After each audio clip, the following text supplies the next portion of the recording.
Naam, haya si mapenzi tu bali ni mahaba ya wananchi na vijana maarufu kama Gen Z walionayo kwa mbunge wao, mbunge wa jimbo la Arumeru Magharibi, Mheshimiwa Dr.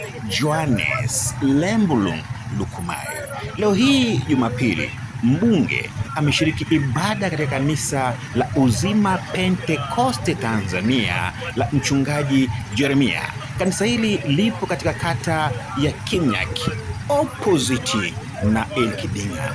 Baada ya kutoka kanisani, mbunge akiwa amerejea nyumbani, ndipo vijana hawa kwa bashasha, shauku, nderemo walimsimamisha mbunge na kutaka kuongea naye mawili matatu kuhusu mambo ya maendeleo yanayohusu wao, lakini zaidi wakimpongeza kwa barabara ambayo inaendelea kujengwa kwa kiwango cha lami. Barabara hii ni ya kutoka Mianzini kwenye mataa, Timbolo, Sambasha mpaka Ngaramtoni kwa kiwango cha lami. Vijana hawa Gen Z, waendesha bodaboda maarufu kama maafisa bodaboda, wanaongea na mbunge wakimuuliza maswali na wakitaka ufafanuzi kuhusu mambo kadha wa kadha, lakini zaidi wakimpongeza kwa jinsi wanavyomsikia bungeni akipambana kuwatetea, kujenga hoja mbalimbali kwa maslahi mapana ya jimbo la Arumeru Magharibi, lakini zaidi wakimpongeza kwa barabara hii ya kiwango cha lami Mianzini, Kiranyi, Ilboru, Ilkidinga, Sambasha mpaka Ngaramtoni. Mbunge aliwasikiliza na hatimaye akawajibu maswali ambayo alikuwa wakiuliza na kutaka kupata ufafanuzi. Lakini pia wamempongeza Mheshimiwa Rais Dr. Samia Suluhu Hassan kwa jitihada zake kubwa za kuleta maendeleo katika taifa letu. Mbunge baada ya kuongea na vijana hawa pia amewapongeza kwa jinsi ambavyo wametulia na hawajapenda kushiriki ama kujishughulisha na shughuli za maandamano. Kwa kufanya hivyo ni kuvuruga amani ya taifa letu, kitu ambacho ni hatari, kwani hatuna nchi nyingine, hatuna eneo lingine, hatuna jimbo lingine, bali ni Arumeru Magharibi.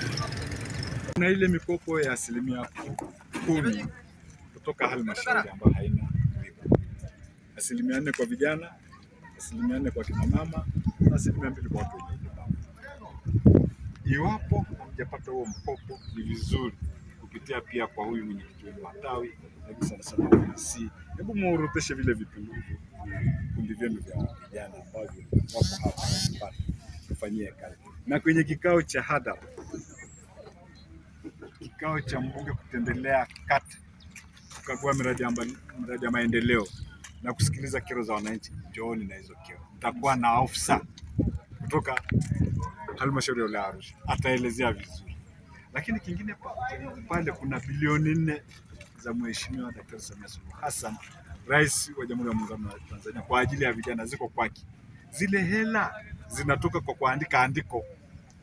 Mnakutana wa vijana 5, vijana 10, mnaandika andiko la kusema mnataka kufanya nini.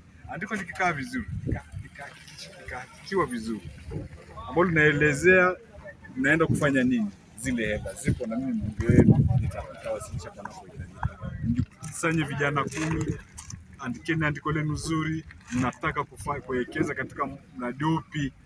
Mheshimiwa Daktari Samia Suluhu Hassan, Rais wa Jamhuri ya Muungano wa Tanzania, anapenda vijana sana. Ukiacha ile bilioni 200 aliyotoa kwa ajili ya vijana kuimarisha uchumi, kuna hizo bilioni 4 za kuandika.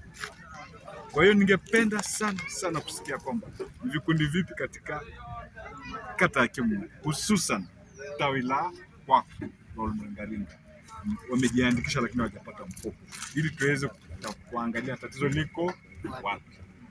Kwa hiyo niwahakikishie kwamba haya yatafanyiwa kazi kwa kipindi hiki ambacho tunafanya ziara.